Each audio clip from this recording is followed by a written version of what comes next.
Hey everyone, it's Brandy, and today I'm here to do the mid-year book freakout tag.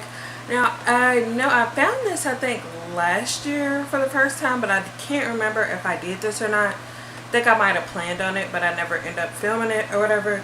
But this year, obviously, I am doing it. So, by the halfway point, so by the end of June, I think I had read 37 books. Technically, I read 37 because I think I had 4 books that I read twice during this year, so they counted, they counted each time I read them because of Goodreads reread thing, but I still count them because I read them front to back. But the purpose of this video is to talk about, I guess, some highlight points of the books you've read so far or during the first half of the year. I believe this is actually the 2016 version that I'm doing. I know the original came out in 2015 and it was created by Chammy from Read Like Wildfire and Ellie, and I don't know her channel name, but I will make sure to leave both of their channels or the original video that they posted in the description box if you guys are interested in checking that out. The first question is, what is the best book you've read so far this year? And for that, I had to go with The Hate You Give by Angie Thomas.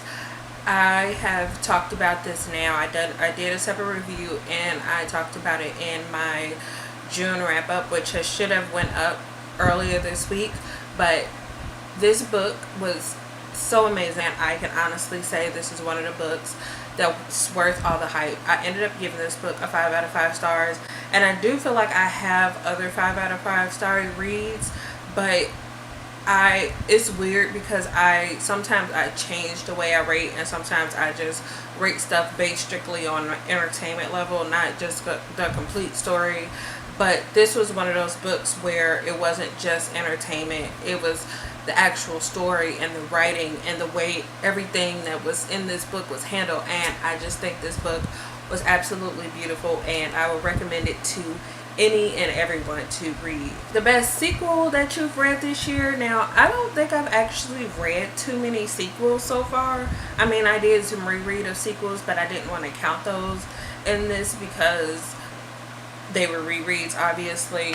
And I think the only new rereading that I've read so far this year, I wasn't necessarily the happiest with, or the one that I'm thinking of, which will appear later in this list. For the best sequel that I've read so far this year, I would probably just go with any or all of the Food Wars volumes that I recently read. I also talked about these in my June wrap up. Food Wars is like always one of my favorite things to read, and these were no exception. I think besides one, I gave all of them a 5 out of 5 stars. Question 3 is a new release that you haven't read yet but you want to. And for this, I decided to go with the book that I've had for a few months, almost since the beginning of the year, and I haven't picked it up mostly because of the hype that was surrounding the book. But that book is Caraval by Stephanie Garber, and I got this in the February outbreak, I believe. I've heard so many mixed opinions about this book, and it was a lot of hype surrounding it. This was one of those books that publishers were putting a lot of advertising behind. So right before or around the time it was about to come out, and then after, it was just really big, and I felt like most people were loving it. But then I would see some reviews where people were just like, yeah, no, this was not the book for me, and it didn't live up to their expectations, and I want to wait until I feel like I don't have other people's opinions in my head to affect my thoughts when I read this. Okay, so it is now the next day. I don't know if you guys seen my last video, my June wrap up, but I was having some technical difficulties in that video as well, and I'm actually filming this today after I filmed that because I started filming this video in the same day that I actually filmed the second half of that video. But after all my technical difficulties in filming the second half of that video, and after starting this one, after all of that, my camera battery, I guess, was not charged enough to finish recording, so my camera just stopped recording on me yesterday in the middle of trying to film this. So yeah, I'm here to finish it. I've never had so many technical difficulties in all my time since starting this channel, and honestly, I just think it's time to get a new camera just to get all those issues taken care of, because this one, it works, but it's giving me too many problems and I'm not happy with it. But anyway, I am here to finish filming the rest of this tag video. So question number 4 is most anticipated release for the second half of the year. And this year I feel like I haven't really been keeping up with the new releases. I don't know, I guess because I've been trying to focus more on what I have on my shelves, that I haven't really been looking too much into what's being released, unless it's a sequel in a series, and I feel like most of my series have ended, or I haven't really started too many new series where I'm looking forward to next books. But in the last month, I think last month, I stumbled upon a book real random. It was really random, but it sounded really interesting, and the name of that book is The Last Namsara by Kristen Ciccarelli. Ooh, I'm so sorry for, I know I said the last name wrong, and I'm sorry about that because I'm not really sure how to say it. And I feel like I'm not going to be able to give a really good description of this. But first of all, the cover, which should be up on the screen, it really caught my attention. So that made me want to go see what this book was about. And I went and looked it up. I don't think I can do a good enough job of summarizing. So I will make sure to leave the link to the Goodreads page so you guys can check out the description if you're interested.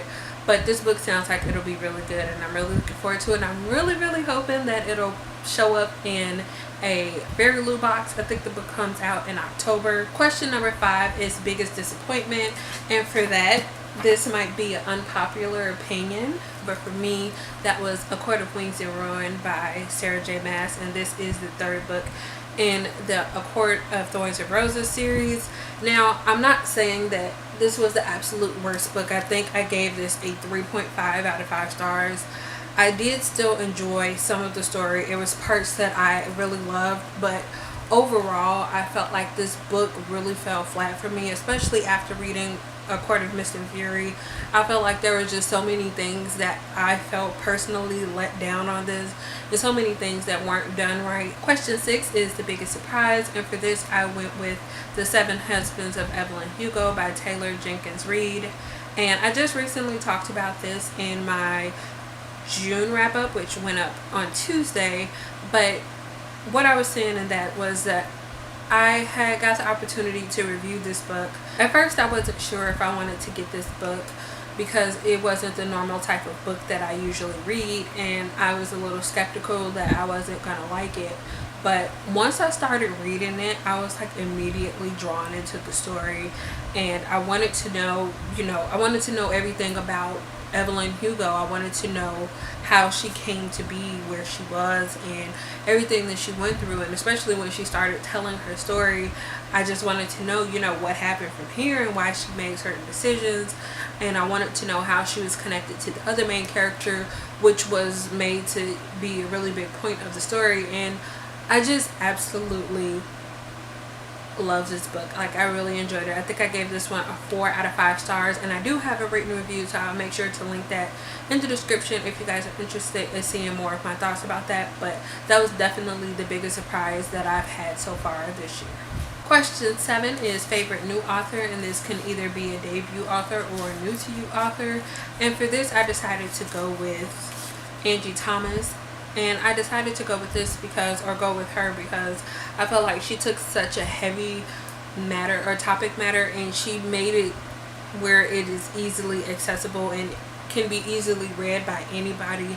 And I feel like she did such a wonderful job with the story that even people who feel like they might not be personally connected to what this book focuses on, that they can enjoy this book and get something out of it. And that, I feel like with stuff like this, that could be really hard to do, and it's just, her writing was amazing, and I'm looking forward to anything. And she's probably going to be one of those auto-buy authors where I just get anything that she writes, because this book, which is her debut novel, was just amazing. Question 8 is newest fictional crush. Now, I will admit that I had a little trouble coming up with an answer for this one, because I feel like most of the books that I read, I adored the relationship that I saw in that book, then more so that I liked that male character or something like that, or I had a crush on that character. But for this, I decided to go with Max Riley from Mr. Romance by Lisa Raven. Question 9 is newest favorite character, and for this one I'm actually gonna go with 2 characters,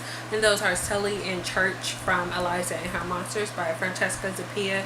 And Sully and Church are actually Eliza's younger brother. This was another category that I felt like I had a hard time coming up with an answer for this. Sully and Church were really different, and I guess it kind of sucked because we have to, at first we have to see them through Eliza's perspective, but I guess being the fact that I have younger brothers, I know that it might not always, like what she was seeing, how she saw them wasn't always the way that it is. And as we get through the book and Eliza starts to come out of her shell and realize things that she never noticed before, she starts to learn more about her brothers that she didn't know. And I feel like they were the ones who kind of stuck up for her and were there for her when she most needed them to be, even though she was never really involved in anything that they did. I don't know how best to explain why I love them so much. Question 10 is book that made you cry, and I actually have 2 options for this. And the first one that I went with was The Hate You Give by Angie Thomas. And there were several times where I actually was crying, where I actually had tears falling down my face while reading this. And yes, this was just a really hard-hitting, impactful book, and I was crying. And then when I wasn't crying, I felt like I was tearing up at moments, and most of them were sad, but there definitely was, I think there were a few happy moments where I actually cried because I just was really happy that things turned out certain ways. So yes, I would say this was the book that made me cry the most. The second book that I was going to talk about is A Court of Wings and Ruin by Sarah J. Maas. And I didn't cry a whole lot at this book, but there was one part, and it's probably not the part that most people are thinking about. It's the part right after that I ended up crying, and it was really emotional. And it was sad because I got spoiled for it, so it wasn't as much of a shocker. The actual moment wasn't as much of a shocker for me as it was probably for most people reading it, because one of the booktubers that I follow, I think I went on her Snapchat, and any other time she was talking about this book, she gave spoiler warning. She was just like, yeah, I'm about to talk about this, so if you don't want to be spoiled, you know, go away. And the one time I went on there, because I kind of have been avoiding her stuff, but this one time I was just like going on Snapchat, and I clicked on it, and she was talking about a bunch of other stuff beforehand, and then she went right into the page, and she didn't say anything, and she showed that part of the book, and I was just like, are you serious?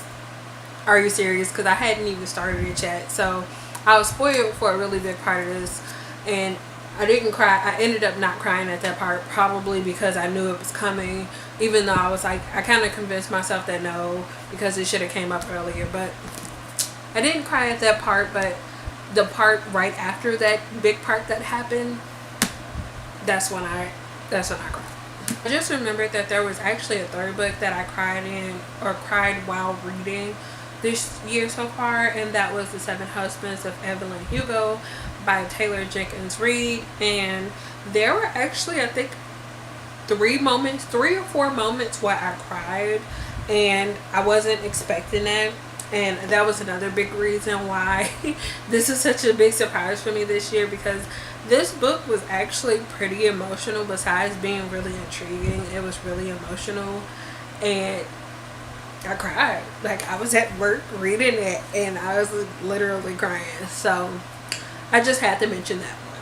Question 11 is book that made you happy, and this book is making, I think, its 3rd appearance in this tag so far, and that is The Hate You Give by Angie Thomas. And I feel like that although this book definitely has sad moments, it also has happy and funny moments, and those parts made me really happy, and it was just amazing. And I was smiling and I was laughing during different parts of the story, and I really appreciated that those parts were also included within this, and I feel like it made the story that much more amazing because it had those moments in with everything else that was happening.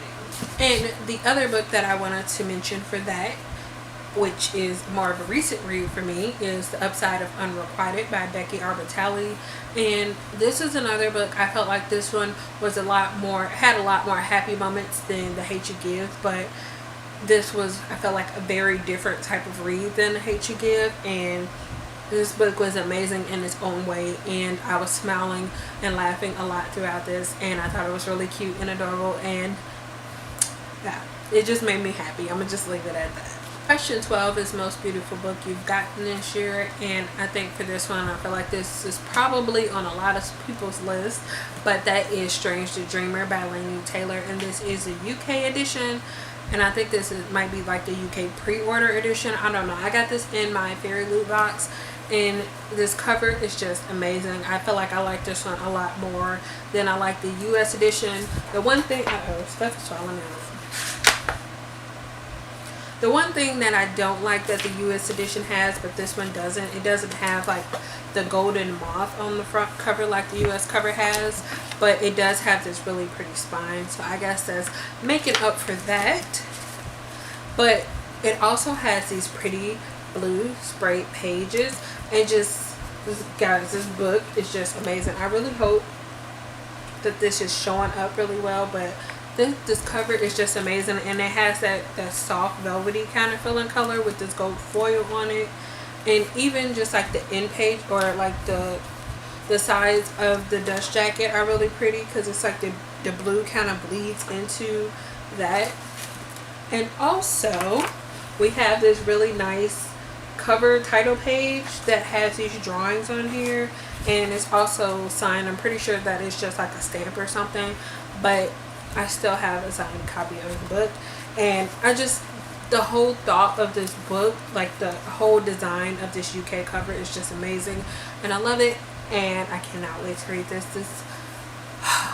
Look at it, just look at it. I love it, I love it, I love it so much. Question 13 is, what books do you need to read by the end of the year? And I feel like this could go on and on, because there's a lot of books, mostly series, that I want to finish before the end of the year, but I'll just mention a couple because I feel like I've been putting some of these off for way too long. So the first one is, I want to finish the entire Harry Potter series. I wanted to do that last year, but I only ended up reading the first book, and I think I started the second one, but I never finished it, so I don't know. I think I was just not in the mood for it, and I want to get through that. I didn't take any of them off my shelf because I have a lot of like candles and Pop Funkos around that, so I didn't want to mess it up until I actually started reading them. But I think this time around I'm going to read my illustrated edition of the first book, since I've already read the first book in the normal paperback copy that I have. I think I'm going to read the illustrated edition of the first book and then continue on with the rest of the series in my paperback copies, because in December I'm actually going to Disney World, and I want to visit the Harry Potter world that they have there. So I want to finish all of those actually before we go, and we're going maybe to the second or third week into December. So I think it's the second week, because we're going right before, or we're going to be back right before Christmas, I think. So I want to read all of those before we go to Disney World in December. And the next book that I wanted to mention is The Keeper's Vow by Francine Simone. And this is actually a booktuber. If you guys haven't seen her username, it's the same name as that's on her book. But I actually won a copy of her book in a giveaway, I think, that she hosted on Twitter or something like that. And I feel like it's been almost a year since I actually won this giveaway, and I feel terrible because I have not read it yet, but I'm really interested in it. I do have this on my July TBR, and I really hope that I can get to it this month, but if not, then I definitely need to get to it before the year is over with, because I'm pretty sure that the second book in the series is out, and if it's not out, then it's coming out soon. So I want to get to this and then move on to that one and support another fellow booktuber, and I'm so excited. I'm so excited. If you guys haven't checked out her channel, make sure you go do that, because she has a lot of discussions on really important topics that go around the booktube community, and she's really well spoken, and yeah, she's amazing. And she just had a baby, and she's coming back. She's been making more videos since she had her baby, so you guys go and support her channel. and read her book. And question 14, which is the last question, is your favorite booktuber. Question 14, which is the last question for this tag, is your favorite book community member. And I feel like I had a really hard time coming up with a person for this one because I didn't want to pick the same person that I picked. I can't remember. I feel like I did this last year because I feel like I remember picking somebody for this question, but I don't remember if I did it, if I posted it. I don't remember. But this time around, if I did do it, then I decided to go with Sam from Thoughts on Tomes. Now, I can't remember how long I've been following her. I think I might have found her because of Top 5 Wednesdays, or she kept popping up in my suggested video watch, whatever things those are on the side. But I finally started watching her videos. She is another booktuber who is really well spoken, and I like watching her reviews. I like watching her make book recommendations and really any type of video that she posts.